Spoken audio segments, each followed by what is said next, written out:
আমার প্রিয় ছাত্রছাত্রীরা, আমি যথারীতি আবার তোমাদের সামনে চলে এসেছি সেমিস্টার ওয়ানের অ্যাকাউন্টেন্সি ক্লাস নিতে। এর আগে যখন সেমিস্টার ওয়ানের অ্যাকাউন্টেন্সির উপর ক্লাস নিয়েছিলাম, লাস্ট ক্লাসটা নিশ্চয়ই তোমাদের মনে আছে, গোল্ডেন রুলস এর উপরে নিয়েছিলাম। এবার দেখে নেওয়া যাক যে গোল্ডেন রুলস একবার রিকল করে আমরা সেই রুলসটা কি করে বিভিন্ন ট্রানজ্যাকশনে অ্যাপ্লিকেবল হয়, আজকে সেটা নিয়েই তোমাদের সাথে আমি আলোচনা করব। এটা নিশ্চয়ই তোমাদের নতুন করে বলার কিছু নেই যে 40 মার্কসের এবং অ্যাকাউন্টেন্সির যে কোড সেটা হচ্ছে তোমরা শর্ট ফর্মে থাকে ACCT। ফলে তোমরা যখন নতুন করে অ্যাপ্লিকেশন করতে যাবে, অর্থাৎ নতুন করে তোমরা অ্যাডমিশন নেবে কোনো স্কুলে, হয়তো কোনো কোনো জায়গায় অ্যাকাউন্টেন্সির পরিবর্তে ACCT নামেও থাকতে পারে, এবং ACCT স্ট্যান্ডস ফর অ্যাকাউন্টেন্সি। তাহলে যেটা বলছিলাম যে লাস্ট ক্লাসে তোমাদের গোল্ডেন রুলস নিয়ে আমি যে আলোচনাটা করেছিলাম, আজকে সেটাকে একবার জাস্ট রিকল করে আমরা চলে যাব সরাসরি গোল্ডেন রুলসের কি করে অ্যাপ্লিকেশন করতে হয়। সেখানে কি ছিল অ্যাকচুয়ালি গোল্ডেন রুলসটা আমাদের দাঁড়িয়েছিল what is debit, what is credit. আমরা প্রথমেই বলেছিলাম যে যেহেতু ওই সাবজেক্টটা একেবারে একটা নতুন সাবজেক্ট, তোমরা হয়তো এর আগে সেভাবে এর সাথে পরিচিত হওনি, সেই জন্য আমরা যেটাকে অঙ্কের ভাষায় প্লাস বলি সেটা অ্যাকচুয়ালি হচ্ছে ডিআর মানে ডেবিট, আর অঙ্কের ভাষায় যেটা হচ্ছে মাইনাস সেটা হচ্ছে এখানে সিআর বা ক্রেডিট। আর golden rules that is traditional approach, যেটা সেই ট্র্যাডিশনাল রুলস অনুসারে তোমরা জানো যে এখানে ক ধরনের অ্যাকাউন্ট রয়েছে, 3 ধরনের। একটা হচ্ছে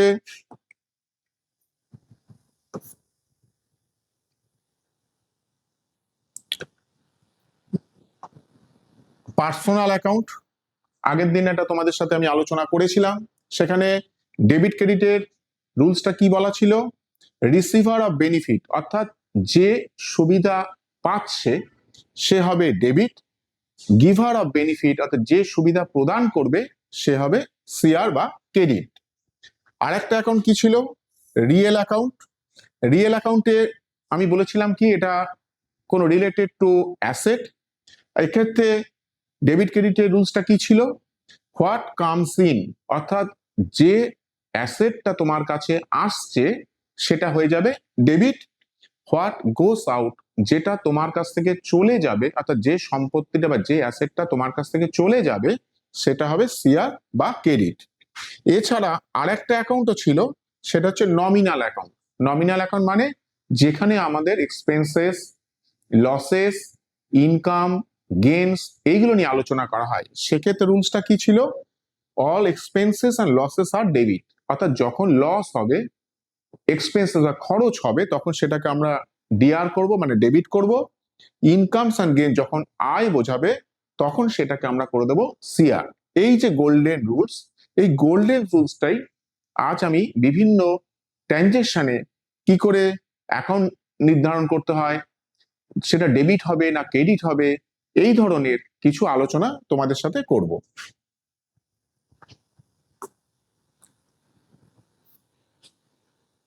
এইরকমই দেখো, ফার্স্টে তোমাদের অঙ্কে যখন যাবে বা তোমরা যখন কোনো অ্যান্সার করতে যাবে, তখন এই ধরনের কিছু সিচুয়েশন তোমাদের আসবে। কিরকম, অ্যানালাইজ দ্য ফলোইং ট্রানজ্যাকশন। আগের দিন তোমাদের বলে দিয়েছিলাম যে ট্রানজ্যাকশন কাকে বলে, নিশ্চয়ই তোমাদের মনে আছে।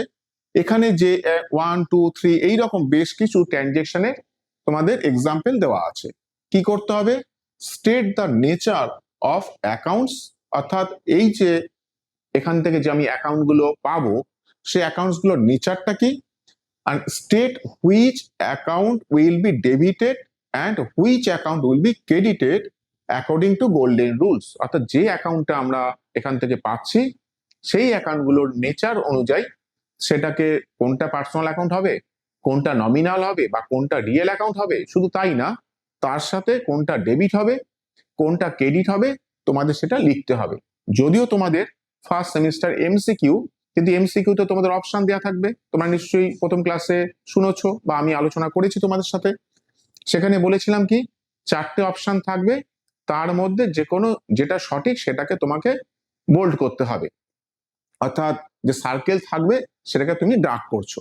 তাহলে তোমাকে অবশ্যই অ্যান্সারটা জানতে হচ্ছে, সেই অ্যান্সারটাকে আমি এখানে এইভাবে আলোচনা করছি। কিন্তু খেয়াল রাখবে অ্যাকর্ডিং টু গোল্ডেন রুলস, অর্থাৎ এখানে কিন্তু আমরা মডার্ন রুল না, golden rule, that is traditional যে অ্যাপ্রোচ, সেই অনুসারে আমরা নেচার অফ অ্যাকাউন্টস এবং সেটা ডেবিট বা ক্রেডিট কিভাবে হচ্ছে সেটাই আমাদের আজ মূল আলোচ্য বিষয়। ফার্স্ট ট্রানজেকশনটা কি বলছে দেখো, Amit started his business with cash amounting two 1 lakh. অর্থাৎ অমিত তার ব্যবসাটা শুরু করেছে কত টাকা দিয়ে? 1 লাখ টাকা দিয়ে। তোমরা নিশ্চয়ই জানো বা আমি এরপরেও আলোচনা করব, যেখানে বেশ কিছু টার্মস অর্থাৎ অ্যাকাউন্টেন্সি বেশ কিছু টার্মস তোমাদের সাথে আলোচনার মধ্য দিয়ে আসবে। সেই রকমই একটা টার্মস আজকে তোমাদের এখানে পড়ানো হবে বা তোমরা জানবে। সেটা হচ্ছে, যখন আমরা কোনো ব্যবসা শুরু করি তখন যে টাকাটা মালিক অর্থাৎ ওনার বা প্রোপাইটার ব্যবসাতে দেয় সেটাকে আমরা বলি কি? ক্যাপিটাল, বা কেউ কেউ বলে পুঁজি। অর্থাৎ অনেকে জিজ্ঞাসা করে তোমার ব্যবসার পুঁজি কত, বা তোমার ব্যবসার যে স্টার্ট করেছিলে সেই প্রথম স্টার্ট করতে গেলে কত টাকা লেগেছিল, দ্যাট ইজ কল্ড ক্যাপিটাল। তাহলে এখানে যে স্টার্টেড হিজ বিজনেস, তাহলে ব্যবসাটা শুরু করেছে কত টাকা দিয়ে? 1 লাখ টাকা দিয়ে। তাহলে এখানে এই যে 1 লাখ টাকা অমিত দিল, দিয়ে ব্যবসাটা শুরু করলো, সেই জন্য এখানে যে অ্যাকাউন্টটা পাচ্ছি সেটার নাম হচ্ছে কি? Capital account.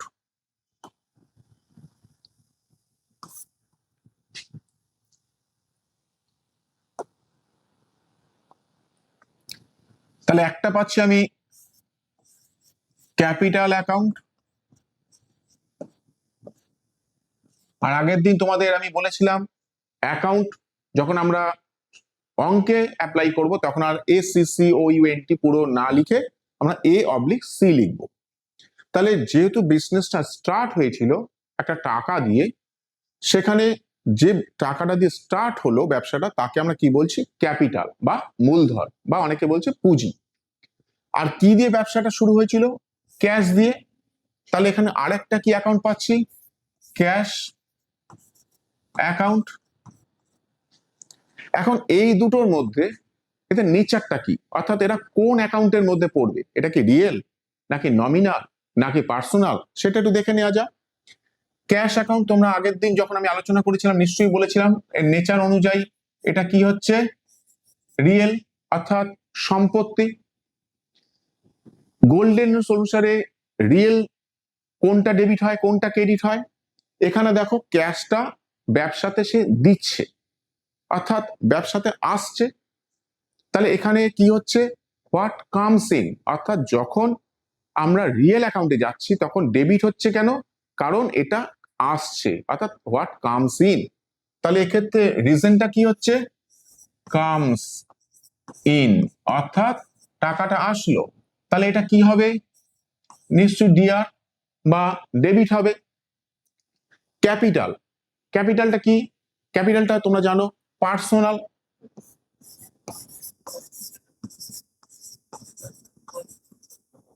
তাহলে পার্সোনাল ক্ষেত্রে কি ছিল নিয়মটা? অর্থাৎ গিভার, যদি কেউ সুবিধাটা দিয়ে দেয় অর্থাৎ গিভার অফ বেনিফিট। এখানে দেখো অমিত তার টাকাটা কোথায় দিয়েছে? ব্যবসাতে দিয়েছে। তাহলে পার্সোনাল অ্যাকাউন্ট অনুসারে এটা কি কারণে হচ্ছে? রিজনটা হচ্ছে গিভার, অর্থাৎ সে টাকাটা ব্যবসাতে দিল, সেই জন্য এটা কি হচ্ছে? সিআর, অর্থাৎ ক্রেডিট। তাহলে Amit started is business with cash, এক্ষেত্রে আমরা দুটো অ্যাকাউন্ট পাচ্ছি, একটা ক্যাশ আর একটা হচ্ছে ক্যাপিটাল। তাহলে ক্যাশটা হচ্ছে রিয়েল মানে সম্পত্তি, সেক্ষেত্রে আমাদের রুলস কামস ইন, অর্থাৎ ক্যাশটা আসছে ব্যবসায়, সেই জন্য এটা ডিআর হলো।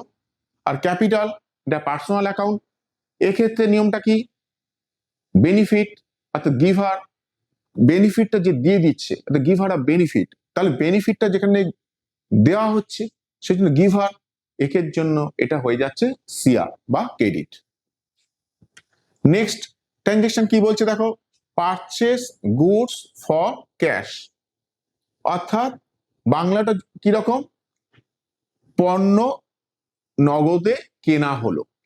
এখন পণ্য কি অর্থাৎ কেনা বা ক্রয় কি আমি পরে আলোচনা করছি, যখন ইম্পর্টেন্ট টার্মস অফ অ্যাকাউন্টস বা বেসিক টার্মস অফ অ্যাকাউন্টস আলোচনা করব তখন এইগুলোকে আরো ডিটেলসে তোমাদের বলে দেবো। এখন গোল্ডেন রুলস অনুসারে কি করে এর অ্যাকাউন্ট গুলো হচ্ছে একটু দেখো। পারচেস গুডস অর্থাৎ পণ্যটা কেনা হলো কি দিয়ে? For cash. তাহলে এখানে দেখো দুটো অ্যাকাউন্ট, একটা হচ্ছে পারচেস, একটা হচ্ছে ক্যাশ। তাহলে এক্ষেত্রে আগে অ্যাকাউন্ট গুলো লিখে দিই।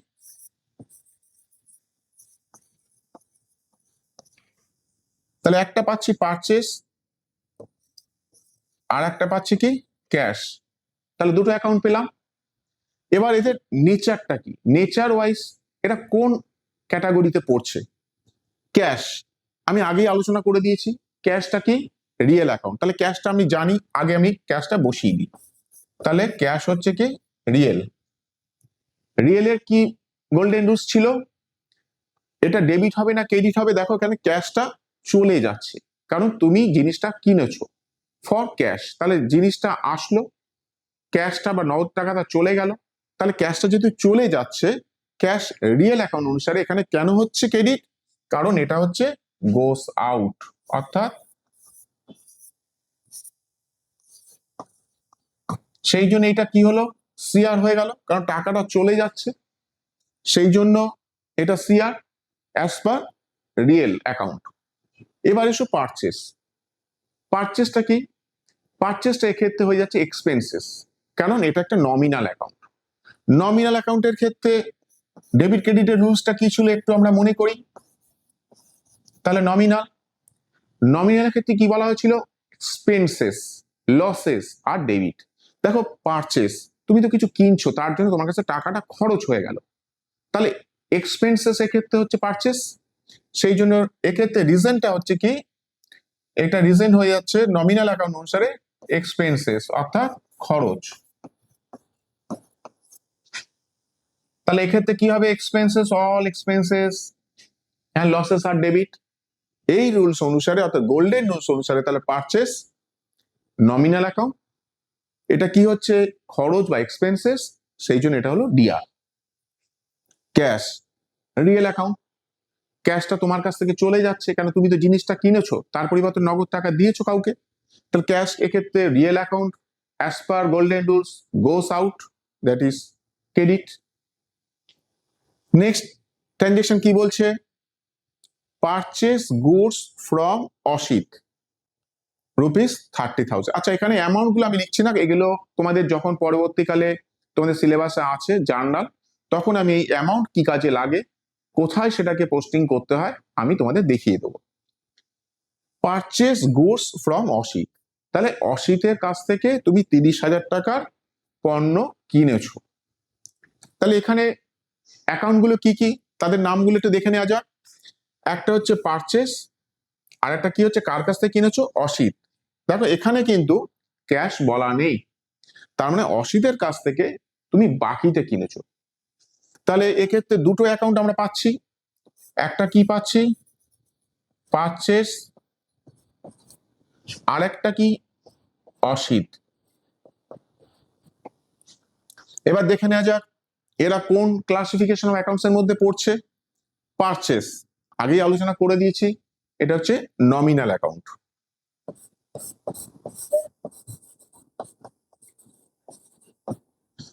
অসিত নিশ্চয়ই এটা একটা নাম, বুঝতেই পারছো। তাহলে নাম মানে এটা অবশ্যই সেটা হবে পার্সোনাল অ্যাকাউন্ট।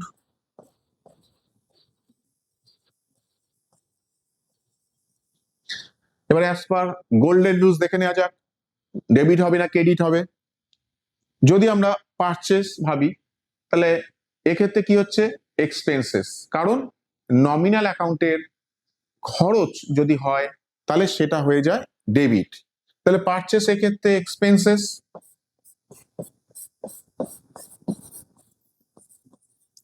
এক্সপেন্স,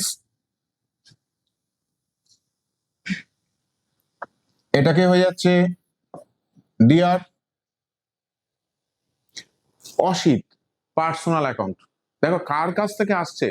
অসিতের কাছ থেকে আসছে, তার মানে অসিত আমাকে বিক্রি করেছে, তাহলে এক্ষেত্রে অসিতের কাছ থেকে চলে যাচ্ছে। পার্সোনাল অ্যাকাউন্টের নিয়মটা কি ছিল? গিভার অফ বেনিফিট, অর্থাৎ যদি সুবিধাটা কেউ দিয়ে থাকে, অসিত এক্ষেত্রে আমাকে পণ্যটা দিচ্ছে, তাহলে অসিতের কাছ থেকে সুবিধা চলে গেল, সেই জন্য এক্ষেত্রে কি হচ্ছে, এক্ষেত্রে হচ্ছে গিভার, অর্থাৎ গিভার অফ বেনিফিট, সে সুবিধাটা দিয়ে দিল, আমাকে দিচ্ছে পণ্যটা বা গুডসটা আমাকে দিল, তাই এক্ষেত্রে এটা হয়ে যাচ্ছে সিআর। তাহলে পারচেজ গুডস অর্থাৎ পারচেস এক্ষেত্রে হচ্ছে এক্সপেন্সেস, নেচারটা হচ্ছে এক্সপেন্সেস, সে অনুসারে এটা হয়ে যাচ্ছে নমিনাল অ্যাকাউন্ট। যেহেতু এক্সপেন্সেস তাহলে অল এক্সপেন্সেস অ্যান্ড লসেস আর ডেবিট, সেই জন্য এক্ষেত্রে ডেবিট হয়ে যাচ্ছে।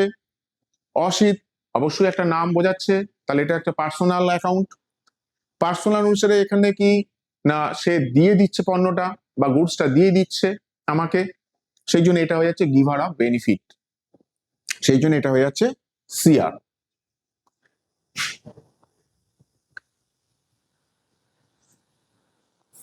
নেক্সট কি আছে, বরড ক্যাশ ফ্রম তিলক। বড় মানে হচ্ছে অ্যাকচুয়ালি লোন, অর্থাৎ তুমি তিলকের কাছ থেকে ধার নিয়েছো। তাহলে এক্ষেত্রে কি এসছে তোমার কাছে, তুমি যদি কারোর কাছ থেকে টাকা ধার নাও তাহলে নিশ্চয়ই বুঝতে পারছো নগদ টাকা এসছে, কিন্তু এখানে দেখো ফর বরড ক্যাশ ফ্রম তিলক বলাই আছে, অর্থাৎ তিলকের কাছ থেকে আমি টাকা নিয়েছি কি হিসাবে, ঋণ বা লোন হিসাবে বা ধার হিসাবে। তাহলে এক্ষেত্রে দেখো আমরা দুটো অ্যাকাউন্ট পাচ্ছি, একটা পাচ্ছি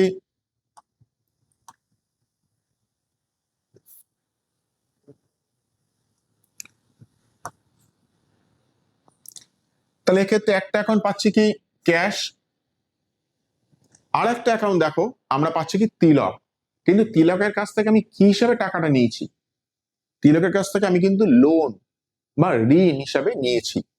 ঋণের ইংরেজি কি আছে, বরড, অর্থাৎ তিলকের কাছ থেকে আমি যে নগদ টাকাটা নিলাম অ্যাজ এ লোন। তাহলে এখানে দুটো অ্যাকাউন্ট, একটা হচ্ছে ক্যাশ আর একটা কি লোন। তুমি চাইলে এটাকে আরো বেটার হয় যদি এটাকে তিলক মেনশন করে দাও, কারণ পরবর্তীকালে তোমরা যখন লেজার শিখবে তখন দেখবে আমরা নামটা মেনশন করে দিই, কেন দেখা গেল অনেক ট্রানজেকশন আছে, এরকম অনেক হয়তো অনেকের কাছ থেকে আমরা হয়তো লোন নিয়েছি, ফলে স্পেসিফিক্যালি কার কাছ থেকে লোন নিয়েছি এটা বোঝানোর জন্য আমরা নামটাকে উল্লেখ করে দিই, সেই জন্য এখানে আমরা কি অ্যাকাউন্টটা কি লিখলাম, তিলকস লোন। আচ্ছা, এক্ষেত্রে নেচারটা কি বা ক্লাসিফিকেশন অফ অ্যাকাউন্টস কিভাবে পড়ছে, ক্যাশ আগেই তোমাদের বলেছি এটা হচ্ছে রিয়েল অ্যাকাউন্ট, তিলকস লোন অর্থাৎ এক্ষেত্রে কি হচ্ছে দেখো, তাহলে যদি আমি রিয়েল হিসাবে ভাবতাম তাহলে টাকাটা এসছে, অর্থাৎ টাকাটা রিয়েল সম্পত্তি। তাহলে গোল্ডেন রুলস অনুসারে রিয়েলের ডেবিট ক্রেডিট রুলস কি ছিল, what comes in debit, what goes out credit. তাহলে এক্ষেত্রে টাকাটা এসছে, তাহলে এক্ষেত্রে এটা কি হচ্ছে, কামস ইন, তাহলে কি হবে ডেবিট। তাহলে এক্ষেত্রে বাকি রয়েছে কি, নিশ্চয়ই ক্রেডিট বাকি রয়েছে, তাহলে আমরা এক্ষেত্রে কি হিসাবে পাচ্ছি দেখো, এক্ষেত্রে আমরা যদি রিয়েল এখন ভাবি এটাকে লোন, তার মানে হচ্ছে পার্সোনাল। তাহলে যেহেতু তিলকস লোন অর্থাৎ তিলকের কাছ থেকে এসছে, তাহলে পার্সোনাল, এক্ষেত্রে তিলক আমাকে লোন দিয়েছে, তার মানে সে হচ্ছে গিভার অফ বেনিফিট, অর্থাৎ সে সুবিধাটা আমাকে দিয়ে দিল, সেই জন্য এটা হয়ে যাচ্ছে সিআর। তাহলে দেখে নাও, ক্যাশ এসছে অ্যাজ পার গোল্ডেন রুলস, এটা হচ্ছে ডেবিট, কেন এর নেচারটা হচ্ছে কামস ইন, কারণ রিয়েল অ্যাকাউন্ট সম্পত্তি, গোল্ডেন রুলস অনুসারে কি ছিল, what comes in in golden rules real account, সেই জন্য এটা হচ্ছে ডিআর। লোন কার কাছ থেকে নিচ্ছ, তিলকের কাছ থেকে নিচ্ছ, অর্থাৎ তিলক তোমাকে লোনটা দিয়েছে বা ধার দিয়েছে, তাহলে actually Tilak giver of benefit, সে সুবিধাটা তোমাকে দিল, তাহলে as per personal account giver of benefit golden rules অনুসারে, তাহলে এটা সিআর হয়ে গেল। নেক্সট এসো, ট্রানজেকশন কি বলছে, opened A bank account with ₹10,000, অর্থাৎ ব্যাংকে গিয়ে তুমি একটা অ্যাকাউন্ট খুলেছো বা একটা অ্যাকাউন্ট ওপেন করছো। তোমরা নিশ্চয়ই জানো ব্যাংকে গিয়ে যখন অ্যাকাউন্ট আমরা ওপেন করি তখন আমাদের মিনিমাম একটা টাকা দিয়ে অ্যাকাউন্ট খুলতে হয়। তাহলে এক্ষেত্রে দেখো দুটো অ্যাকাউন্ট, কি কি অ্যাকাউন্ট হতে পারে? একটা হচ্ছে ব্যাংক, আর এখানে দেখো বলা নেই, কিন্তু তুমি যখন ব্যাংকে গিয়ে কোনো অ্যাকাউন্ট ওপেন করো নিশ্চয়ই তোমাকে নগদ টাকা বা ক্যাশ দিতে হয়। তাহলে এখানে আমরা দুটো অ্যাকাউন্ট পাচ্ছি, একটা পাচ্ছি ব্যাংক আর একটা কি পাচ্ছি ক্যাশ। তাহলে এক্ষেত্রে দেখো ক্লাসিফিকেশন অফ অ্যাকাউন্টস এর মধ্যে কি কিভাবে পড়তে পারে? ক্যাশ তোমরা জানো এটা হচ্ছে রিয়েল, রিয়েলের অ্যাজ পার গোল্ডেন রুলস কি ছিল? What goes out credit, what comes in debit. তাহলে এক্ষেত্রে তুমি ক্যাশটা কোথায় দিচ্ছ? ব্যাংকে দিচ্ছ। তাহলে সেক্ষেত্রে ব্যাংক টাকাটা পাচ্ছে, আর কি cash as per golden rules real account তোমার কাছ থেকে চলে যাচ্ছে। তাহলে এটা কি হচ্ছে? গোস আউট। তাহলে গোস আউট হয়ে যাচ্ছে, তোমার কাছ থেকে যদি চলে যায় নিশ্চয়ই এটা সিআর। এবার এসো ব্যাংকে, কার অ্যাকাউন্ট? নিশ্চয়ই তুমি অ্যাকাউন্টটা খুলেছো, সেক্ষেত্রে ব্যাংকটা হচ্ছে কি personal.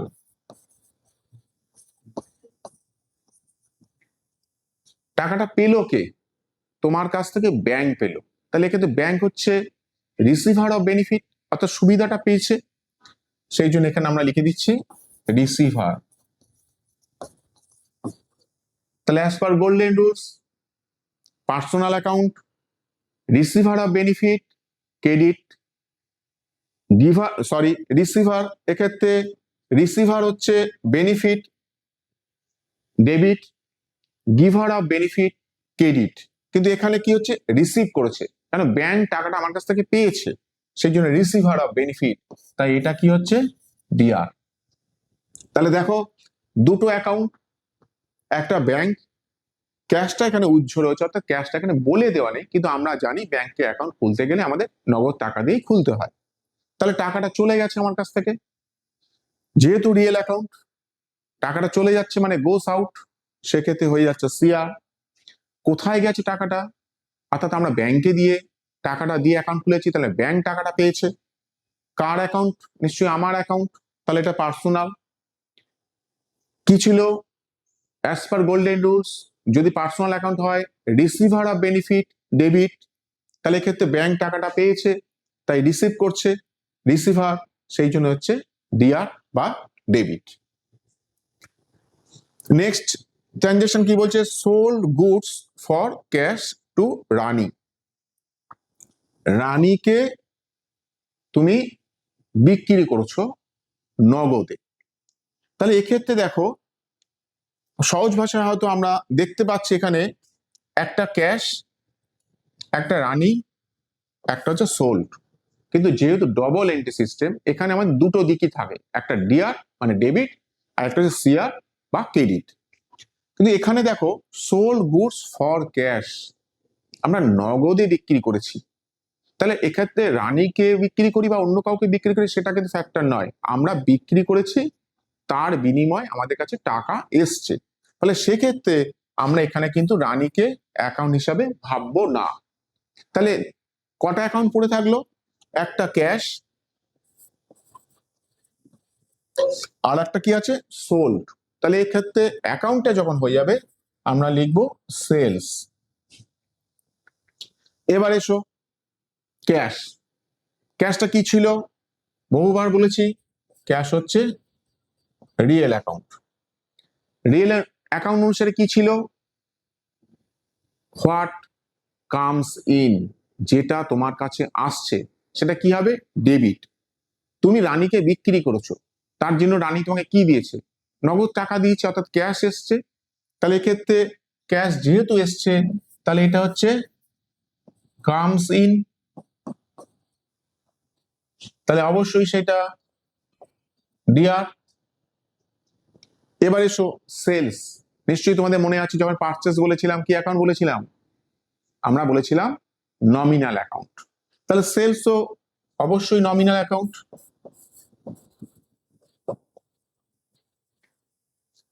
Nominal account as per golden rules এর রুলস কি ছিল একটু রিকল করো। অল এক্সপেন্সেস অ্যান্ড লসেস আর debit, all incomes and gains আর ক্রেডিট। দেখো এক্ষেত্রে সেলসটা হয়ে যাচ্ছে তোমার কাছে ইনকাম, কারণ তুমি যখন রানীকে বিক্রি করেছো তার বিনিময়ে সে তোমাকে নগদ টাকা দিয়েছে, তাহলে তোমার কাছে টাকাটা এসছে, মানে তোমার একটা আয় হয়েছে, ইনকাম হয়েছে, সেই জন্য এক্ষেত্রে এটা হয়ে যাচ্ছে ইনকাম, অর্থাৎ তোমার কাছে আয়।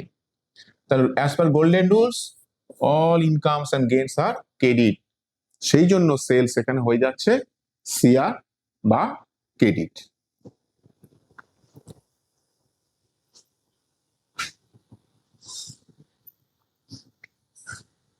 নেক্সট দেখা যাক কি বলছে, sold goods to Prapti on credit.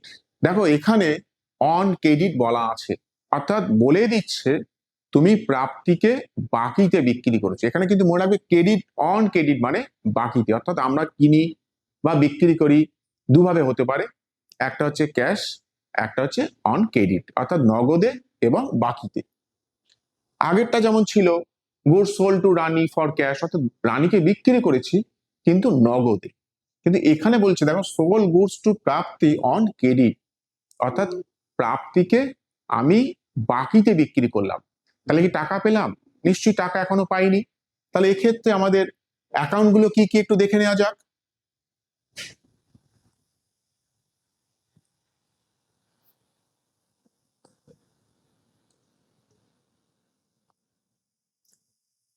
তাহলে এক্ষেত্রে দেখো একটা অ্যাকাউন্ট হচ্ছে অবশ্যই প্রাপ্তি, আর একটা কি হচ্ছে সোল্ড। তার নাম দুটো আমরা আগে লিখে নিই।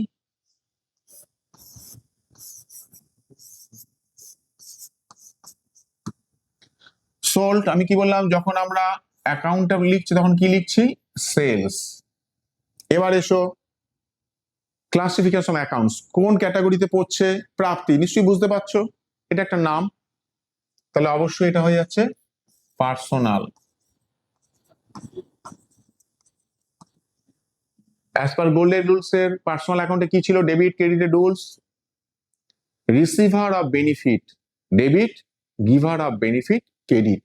দেখো সোল গুডস টু প্রাপ্তি, তুমি জিনিসটা বিক্রি করেছো কাকে, প্রাপ্তিকে, তাহলে প্রাপ্তির ক্ষেত্রে অবশ্যই রিসিভার অফ বেনিফিট, কারণ পণ্যটা পেলো কে, গুডসটা পেলো কে, প্রাপ্তি।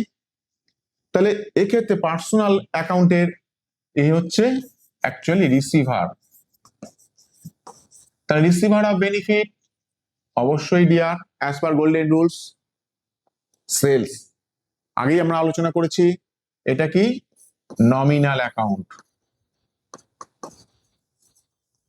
নমিনাল অ্যাকাউন্টে কি ছিল, অল এক্সপেন্সেস অ্যান্ড লসেস আর debit, all incomes and gains আর ক্রেডিট। তাহলে সেল তুমি তো বিক্রি করেছো, হয়তো এখন বাকিতে করেছো কিন্তু আজ বা কাল প্রাপ্তি তোমাকে টাকা দেবে, তাহলে অবশ্যই তোমার কাছে এটা একটা আয় বা ইনকাম হিসেবে ট্রিট হবে, তাহলে এটা কি হচ্ছে ইনকাম।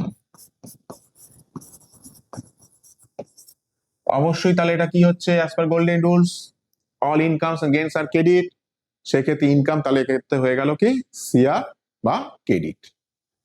আগেরটার সাথে খেয়াল রাখবে, আগের যে ট্রানজেকশনটা তোমাদের বললাম সেখানে কিন্তু ফর ক্যাশ বলা ছিল, এখানে কিন্তু অন ক্রেডিট, অর্থাৎ এক্ষেত্রে বলা আছে বাকিতে বিক্রি করেছি, সেই জন্য দেখো আগেরটার ক্ষেত্রে আমরা ক্যাশ একটা অ্যাকাউন্ট করেছিলাম, কিন্তু এখানে যেহেতু অন ক্রেডিট মানে বাকিতে বিক্রি করেছি, তাহলে টাকা এখনো পাইনি, পরে পাবো, তাই এই দুটোর মধ্যে দেখো কোথাও কিন্তু আমি ক্যাশ অ্যাকাউন্ট লিখিনি, দুটো অ্যাকাউন্ট লিখেছি, অর্থাৎ যাকে বিক্রি করলাম, কাকে বিক্রি করেছি, প্রাপ্তিকে, তাই প্রাপ্তি একটা অ্যাকাউন্ট হলো, আর আমরা কি করেছি বিক্রি করেছি মানে সেল করেছি, তাই সেলস অ্যাকাউন্ট হয়েছে। নেক্সট দেখা যাক, received a cheque from Soumili for 15,000, অর্থাৎ সৌমিলির কাছ থেকে আমি একটা চেক পেয়েছি, এক্ষেত্রে চেকটা কোথায় আমরা ভাঙাই? নিশ্চয়ই তোমরা জানো, ব্যাংকে। কারণ চেক তো আর রেখে দিলে আমার কাছে হবে না, সেটার থেকে তো নগদে বা ক্যাশে কনভার্ট করতে হবে। কোথায় কনভার্ট করব? ব্যাংকে গিয়ে। তাহলে এক্ষেত্রে আমরা তাহলে দুটো অ্যাকাউন্ট পেতে পারি, একটা হচ্ছে চেক আর একটা হচ্ছে সৌমিলি। কিন্তু এটার সাথেই দেখো, একটু যদি খেয়াল রাখো, পরের ট্রানজাকশনটা কি বলছে? ডিপোজিটের সৌমিলিস চেক ইনটু ব্যাংক। অর্থাৎ এক্ষেত্রে এই যে চেকটা পেয়েছি, আমরা কিন্তু সেদিন ব্যাংকে জমা করিনি। ডিপোজিট মানে কি? জমা করা। তাহলে তুমি সৌমিলির কাছ থেকে চেকটা আমি পেলাম, কিন্তু আমি ব্যাংকে কিন্তু সেদিন জমাটা করলাম না, বা পরে জমা করলাম।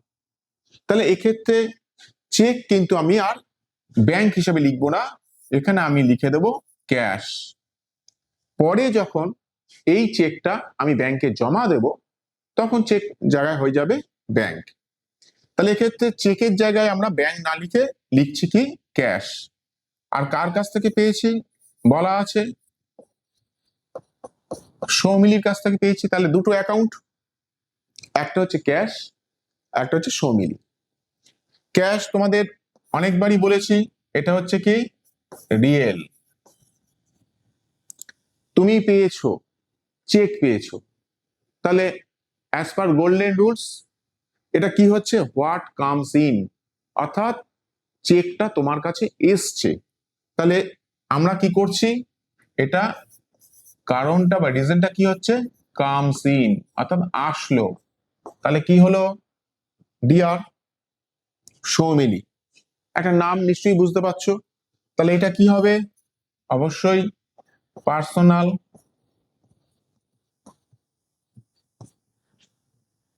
এক্ষেত্রে দেখো তো, receive a cheque from Soumili, Soumili আমাকে চেকটা দিল, তাহলে নিশ্চয়ই সে গিভার অফ বেনিফিট।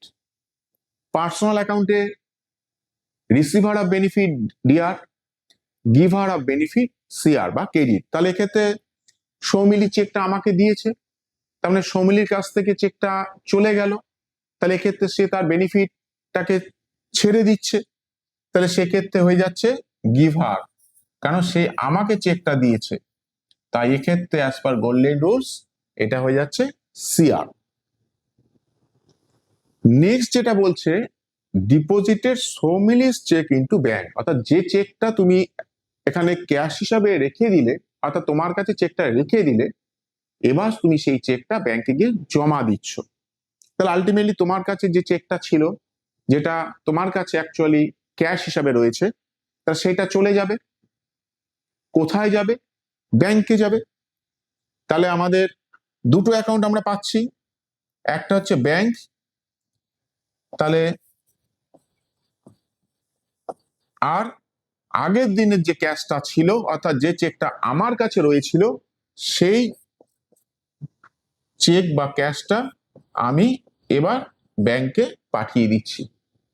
তাহলে দুটো অ্যাকাউন্ট, একটা হচ্ছে ব্যাংক আর একটা হচ্ছে ক্যাশ। এবার দেখে নাও, এক্ষেত্রে ক্যাশ কি? ক্যাশ অবশ্যই সেক্ষেত্রে হয়ে যাচ্ছে, তোমরা জানো, রিয়েল। চেকটা আমার কাছে ছিল, আমি ক্যাশ হিসেবে রেখেছিলাম, এবার আমি ওটা ব্যাংকে জমা দিচ্ছি, তাহলে নিশ্চয়ই সেটা চলে যাচ্ছে আমার কাছ থেকে। রিয়েল অ্যাকাউন্টের অ্যাজ পার গোল্ডেন রুলস কি ছিল? What goes out CR, what comes in DR. তাহলে এক্ষেত্রে চেকটা চলে যাচ্ছে, তাহলে এক্ষেত্রে কি হচ্ছে? এটা গোস আউট। তাহলে কি হবে? সিআর। কোথায় গেল? চেকটা গেল ব্যাংকে, কারণ ব্যাংকে আমি চেকটা দিই, তবে আমি সেখান থেকে নগদ টাকা বা ক্যাশ পাই। তাহলে ব্যাংক এটা কি ছিল? পার্সোনাল।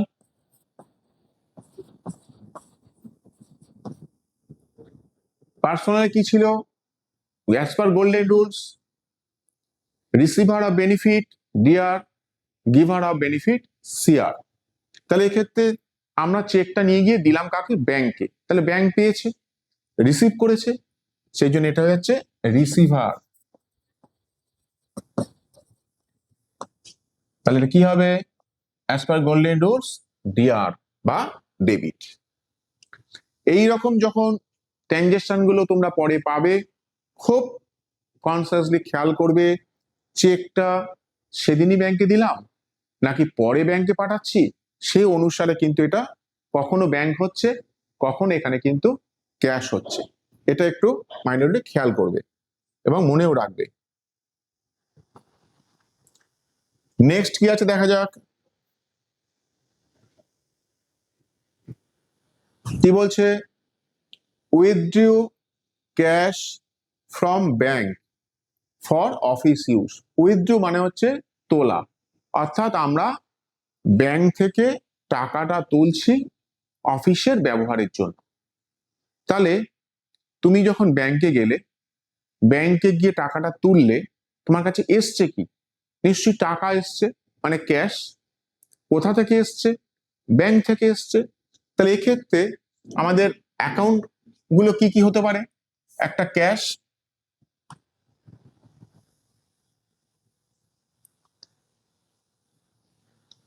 তাহলে একটা হচ্ছে ক্যাশ আর একটা হচ্ছে ব্যাংক।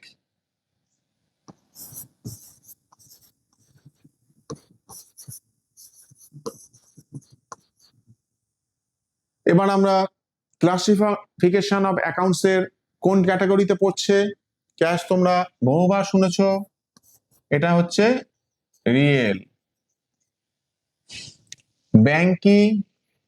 ব্যাংক হচ্ছে পার্সোনাল। এবার আমরা দেখি এটা ডেবিট হবে না ক্রেডিট হবে। রিয়েল এর ক্ষেত্রে বারে বারে তোমাদের বলেছি, what comes in dear, what goes out CR. তাহলে এক্ষেত্রে ব্যাংকে গিয়ে তুমি টাকাটা তুলে আনলে, মানে টাকাটা তোমার কাছে এসছে, তাহলে কামস ইন।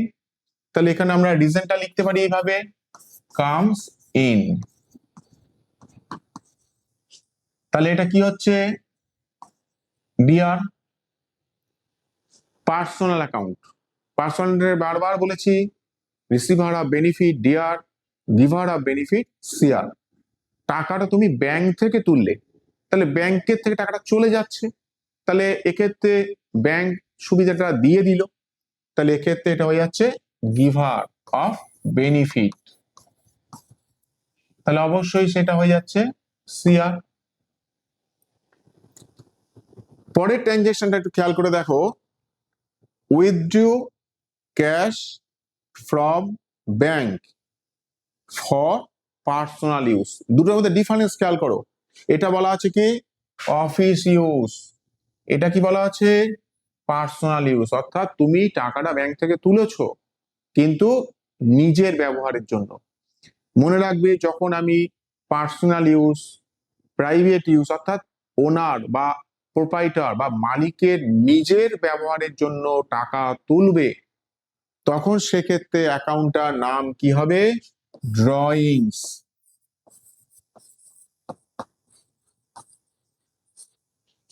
এটা অবশ্যই খেয়াল রাখবে, পার্সোনাল ইউজ, প্রাইভেট ইউজ, এই ধরনের কথাগুলো যখন থাকবে তখন একটা অ্যাকাউন্টই হবে, সেটা অবশ্যই হবে ড্রয়িংস অ্যাকাউন্ট।